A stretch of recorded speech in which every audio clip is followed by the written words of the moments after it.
Vamos falar aqui sobre a eleição na Colômbia. A Colômbia elegeu neste domingo Gustavo Petro, de 62 anos, primeiro presidente de esquerda do país.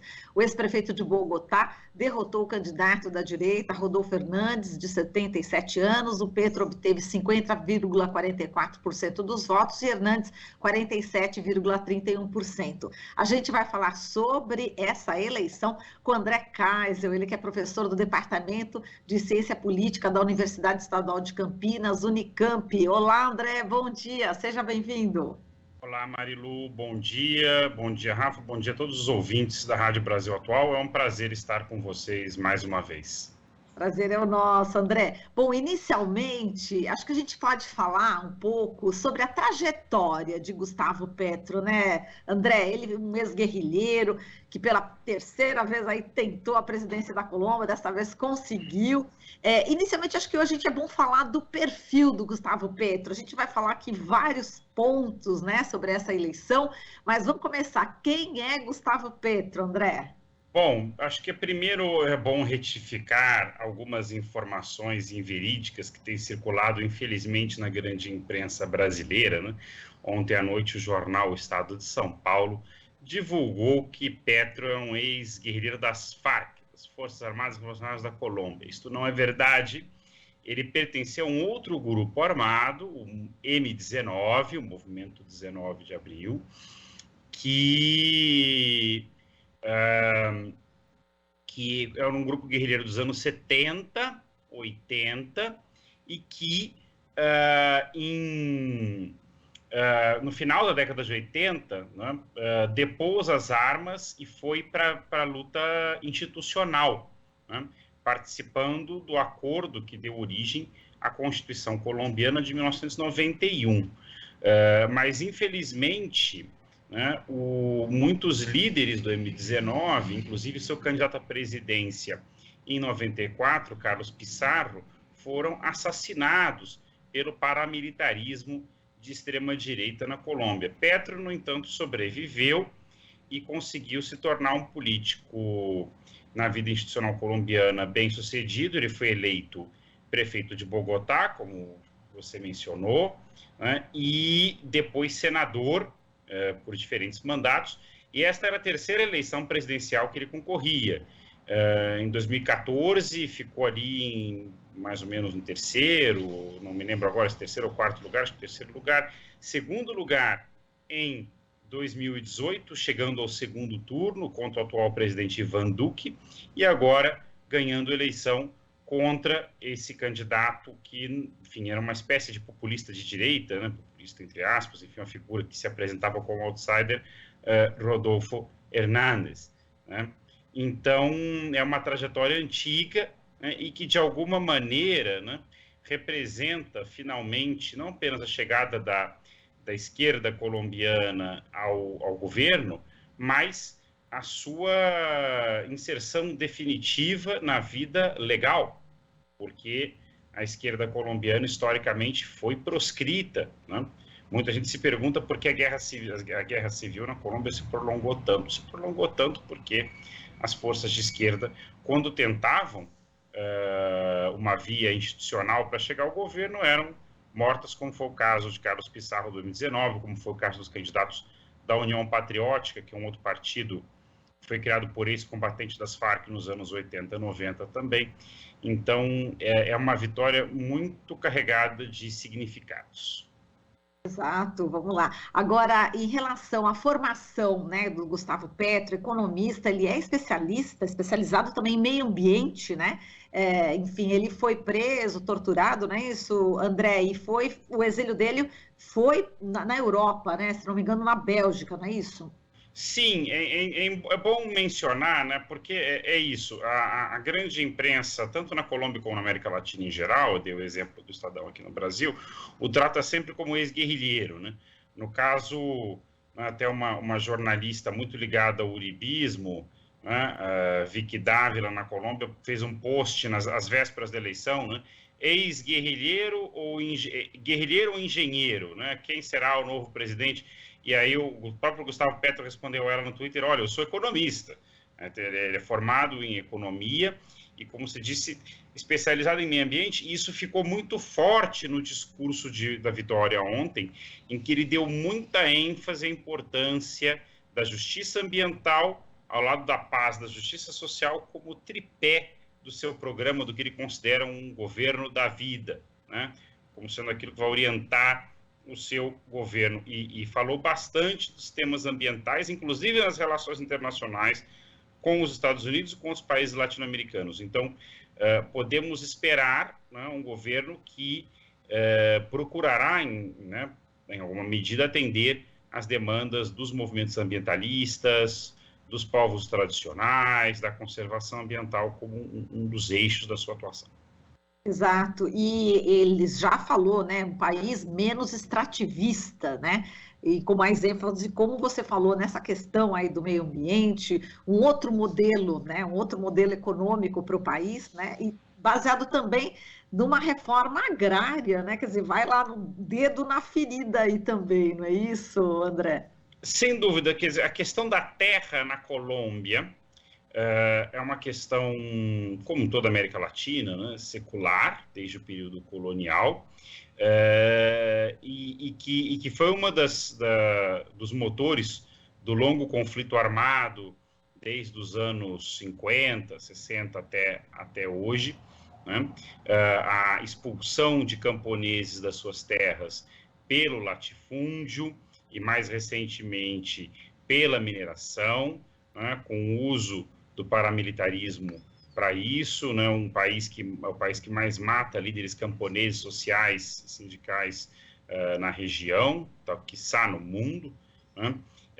E é um dos pontos pendentes dos acordos de paz firmados pelo ex-presidente Juan Manuel Santos com as Farc, incluía a solução da questão agrária. E Petro traz isso, né, para o seu discurso da vitória ontem, e é um sinal muito importante porque uma das regiões, por exemplo, em que ele mais teve uma votação maior foi no Vale do Cauca, que é a sua região a região onde ele se fez politicamente, né? Ou melhor, a sua vice, perdão, Francia Marques, né? É oriunda dessa região. Ele foi prefeito de Bogotá, mas ela é da região de Cali, né? E é uma região onde o conflito agrário é muito intenso, e onde matam-se muitos líderes camponeses, né? Então, no sul da Colômbia. Então, nesse sentido, é muito relevante esse ponto da reforma agrária. Exato, e taxação de grandes fortunas também, né? Existe aí essa promessa também, não é isso? Pois é, esse é um ponto que é interessante pensar que na primeira onda, no primeiro ciclo progressista latino-americano, no começo do século, assim como a questão ambiental, e que ele enfatizou bastante no seu discurso, inclusive interpelando o progressismo latino-americano nesse sentido, outra questão que ficou pendente foi a questão da justiça tributária. Mesmo aqui no Brasil, nós não tivemos, nos governos do PT, a regulamentação do imposto sobre grandes fortunas. E foi de mais ou menos assim nos outros países que também tiveram governos de esquerda ou centro-esquerda. As estruturas tributárias foram um pouco alteradas. Isso está começando a mudar em função da pandemia. Vamos ver o governo da Bolívia, de Luiz Arce, o governo de Alberto Fernandes na Argentina, ambos aprovaram impostos emergenciais sobre grandes fortunas, né? E Petro promete fazer o mesmo na Colômbia. Claro, ele vai ter que negociar com o Congresso, onde ele não tem maioria, isso é um problema para todas essas pautas, na verdade, mas ele tem bastante legitimidade e apoio popular neste momento, né, a partir da sua posse em 7 de agosto, para, no começo do governo, tentar negociar essa pauta, que é muito importante para implementar os programas de justiça social e ambiental que ele pretende e para corrigir iniquidades históricas. Mas agora você tocou num ponto também importante, né, André? A questão de não ter a maioria no Congresso. Como é que deve se dar aí as negociações nesse campo? Bom, sobre isso, nós aqui temos bastante experiência, né? O PT nunca foi, né, mesmo no seu melhor momento, né, a primeira eleição do presidente Lula, o PT nunca foi uma força majoritária no Congresso, por exemplo, né? E o Pacto Histórico, embora tenha tido um desempenho histórico também para as legislativas, em março desse ano, ele conseguiu ser a primeira força, a primeira minoria da Câmara e a segunda do Senado, ou vice-versa, mas nenhuma das duas câmaras ele terá maioria sozinho para governar. Longe disso, então terá que fazer pactos com o centro, né, com os setores do Partido Liberal, com setores centristas, para tentar isolar a direita mais radical, o uribismo, né, e ter um ambiente de governabilidade, porque não nos enganemos, né, a gente ontem, evidentemente, os resultados, as forças de direita emitiram, na sua maioria, mensagens bem comportadas, né, até Álvaro Uribe Vélez fez isso pelo Twitter, mas não nos enganemos, a oposição será ferrenha. Ele mesmo, Gustavo Petro, antecipou isso no seu discurso. Então, talvez tenhamos uma oposição ferrenha. Agora, é importante que possamos dialogar, divergir dentro de um espírito de diálogo, né? Dentro de um espírito democrático. Lembremos que na Colômbia a vida política se resolve com frequência na violência, né? Ele mesmo, se lembrou, foi preso, foi torturado, sofreu muitas ameaças de morte, inclusive nesta campanha, né?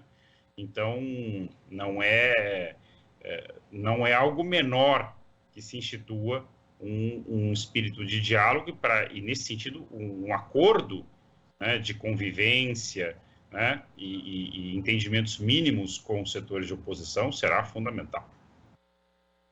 André, agora essa questão de não contestar, né, a vitória é um ponto importante também, né? Porque tem muitos presidentes, né, que já falam em contestar o resultado das eleições. Vide aqui o próprio presidente Bolsonaro, né? Isso também é um ponto também a destacar, André? Sem dúvida, sem dúvida. Se você for ver, as últimas eleições na América Latina têm se decidido de maneira, na maioria dos casos, apertada, né?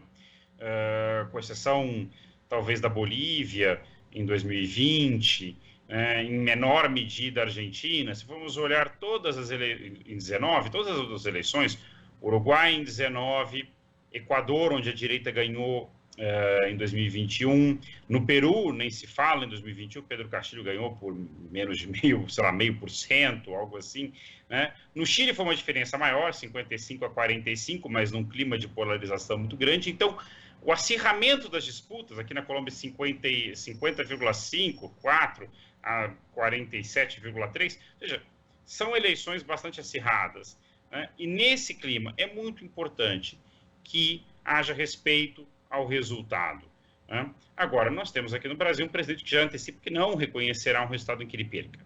Isso é muito grave, né? E ele deveria aprender com seus colegas da direita colombiana, né, nos quais, em grande medida, ele se inspira, como o Ivan Duque ou o Álvaro Uribe Vélez, que, né, reconheceram, né, gente ligada, historicamente, inclusive, ao paramilitarismo, né, a forças bastante violentas e autoritárias, mas, dessa vez, foram obrigadas a reconhecer, né, os resultados. Então, acho que esse é um sinal importante, né, das eleições colombianas para a região, para o mundo e para o Brasil. Agora, André, você já falou aqui da vice, né, a Francia Marques, né? Então, vamos aprofundar um pouquinho aqui, dar um destaque, né, para a mulher, né? Ela foi empregada doméstica, né? E ela é a primeira mulher negra a assumir o cargo aí de vice-presidenta da República, né? Isso é algo muito impactante para um país como a Colômbia, né? É bom lembrar, a Colômbia teve também bastante escravidão de populações africanas, assim como no Brasil, né? Inclusive com a formação de quilombos, também que eles chamam lá de palenques, né? Ela mesma falou das populações palenqueiras, eles têm, assim como nós temos aqui populações quilombolas, na Colômbia também há muitas populações palenqueiras, né? Então tem uma população afrodescendente importante na Colômbia, e como você mencionou, ela foi empregada doméstica, mas ela enfim, foi mãe, né, aos 16 anos, mas conseguiu estudar, se formou em Direito, né, advogada defensora dos direitos humanos, dos direitos da mulher, teve um protagonismo muito grande nas manifestações do ano passado, né, na revolta social protagonizada sobretudo pela juventude, né, Cali, região dela, como eu mencionei, né? Foi um dos epicentros do movimento, e é muito, muito simbólico num país com uma política tão oligarquizada como a Colômbia, onde sobrenomes de família se sucedem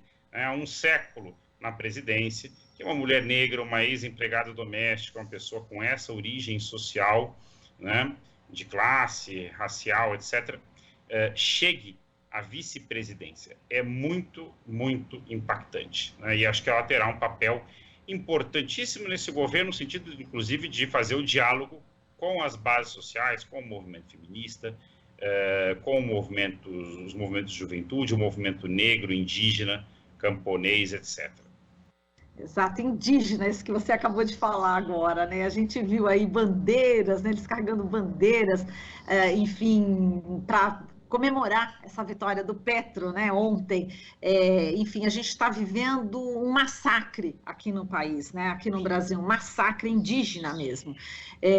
Enfim, tivemos aí casos recentes de pessoas assassinadas, né? Como o indigenista, né? Bruno Pereira, o jornalista inglês Dom Phillips. Enfim, a pauta indígena está muito, muito pesada aqui no Brasil e na América Latina, e eu queria que você falasse também a importância, né, dos movimentos indígenas, das populações tradicionais, né, as populações indígenas, essa vitória do Pedro, o que significa também? Olha, realmente é muito importante, Marilo, porque nós fomos ver ontem na internet, haviam vários vídeos mostrando, por exemplo, populações indígenas se mobilizando, né, descendo os rios em barcos, em canoas, para ir votar, né? Às vezes, os seus postos de votação ficavam muito distantes das suas casas, mas as pessoas se mobilizando em grande quantidade para ir votar. Aliás, a Colômbia não tem voto obrigatório, né? O voto lá é facultativo, e, em geral, você tem um absenteísmo enorme. Esta eleição teve uma participação no segundo turno maior do que no primeiro e muito importante, mais de 58% de participação, né? É bom lembrar que se Petro teve mais de 11 milhões de votos, segundo colocado, né, Rodolfo Fernandes teve 10 milhões, ele teve mais votos, segundo colocado, do que o primeiro Ivan Duque na eleição passada. Então, os postergados, né, os subalternos, os excluídos da Colômbia, incluídos aí os indígenas, foram em massa votar. E isso não é para menos, porque, como eu mencionei, se nós formos combinar a questão do extrativismo mineral, que é muito importante na Colômbia nos últimos 20 anos, né, com a histórica expropriação de terras desde o período colonial, as populações indígenas estão no epicentro dos conflitos que marcam a sociedade colombiana e são vítimas de violência sistemática. Muitas das lideranças sociais assassinadas ano a ano na Colômbia, são dezenas por ano, são indígenas, são líderes indígenas, sobretudo no sul da Colômbia, né? Tanto no Cauca como no Putumayo, que são historicamente regiões de conflito armado, né? Lideranças indígenas são mortas em grande quantidade, tanto é que a Colômbia chegou a ter, entre as suas várias guerrilhas, uma guerrilha indígena, né? O movimento Quintilame, né? Então, evidentemente, uma das bases sociais que se mobilizou para eleger, né, esse primeiro governo popular foram os movimentos indígenas, que têm expectativa agora de que seus direitos, que aliás são constitucionalmente reconhecidos na Constituição colombiana de 91, deixem de ser letra morta e passem a valer seu direito à terra, à água, aos meios de subsistência, à vida e ao respeito aos seus costumes, né, e às suas comunidades. Muito bem. E, bom, um outro problema que o Petro deve enfrentar é a questão do desemprego, né? O desemprego lá está 11,1%, e a inflação também, 9%. Esses dados, bom, ele é um economista e com essa visão toda social, a gente espera realmente que ele consiga, né, dependendo aí de acordos, né, com o Congresso, consiga mudar esse quadro, mas é um desafio para ele, né, André? Não, sem dúvida. A Colômbia, como toda a América Latina, foi muito atingida pela pandemia do coronavírus, né? A América Latina tem um peso desproporcional nas mortes em todo o mundo em relação ao seu peso na população mundial. Eu não tenho agora os dados de cabeça, mas A região responde por uma quantidade desproporcional das mortes e as suas economias, nossas economias, que são em geral economias primárias exportadoras, ou de produtos agrícolas, ou de produtos minerais, né, com mercados internos relativamente frágeis, né, e com um estado social mínimo onde ele existe, foram muito golpeadas. A Colômbia foi um dos países mais golpeados, não é por acaso que houve as grandes manifestações do ano passado. O governo Duque foi particularmente insensível, né, e tentou ainda aprovar pacotes tributários regressivos em meio a essa situação de descalabro social, né? Então, esse, sem dúvida, a emergência social, né, o desemprego, a fome, né, são na Colômbia, como serão no Brasil, pautas assim urgentes para os primeiros meses de governo, né? Tentar implementar medidas de choque, né, que garantam o aumento, a expansão rápida do emprego e da renda dos mais pobres. Não é fácil, mas será necessário tentar. Exato. Agora aqui, só fazer um link nesse finalzinho, minutinho final, André. Vamos esperar aqui outubro, vamos ver como é que se configura aí o resultado das eleições aqui no Brasil. E vários governantes, né, de esquerda aqui na América Latina prometem, então, né, André, assim, em termos de um novo pensar sobre a América Latina, né? Sem dúvida, digamos, o clima na região é muito favorável à vitória de Lula, ainda que o eleitorado brasileiro, de regra, acompanhe pouco o que acontece fora do Brasil e ainda mais na região, digamos, vitórias como essa aumentam o moral da tropa, né, do campo progressista no Brasil, ao mesmo tempo que abalam a moral, né, do lado contrário.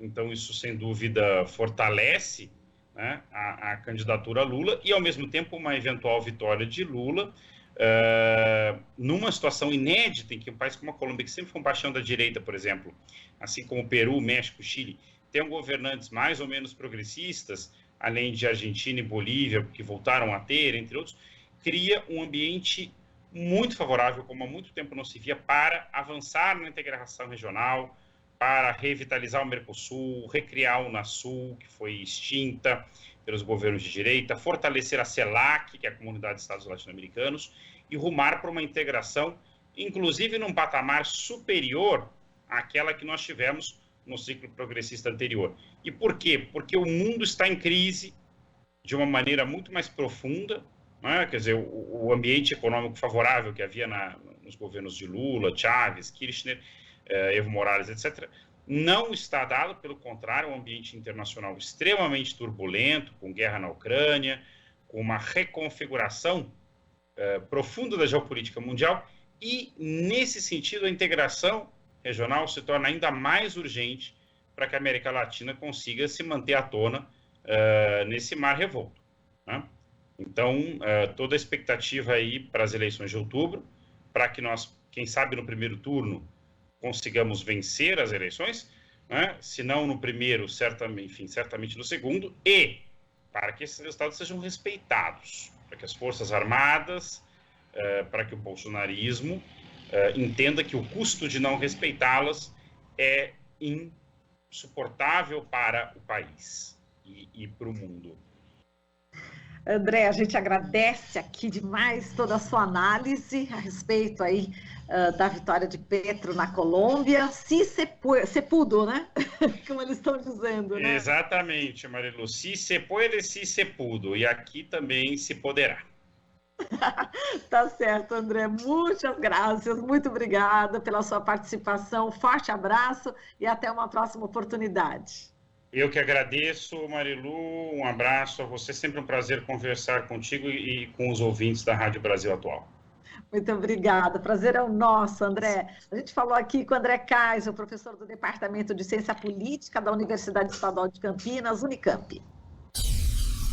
Aqui você ouve as notícias que os outros não dão. Jornal Brasil Atual.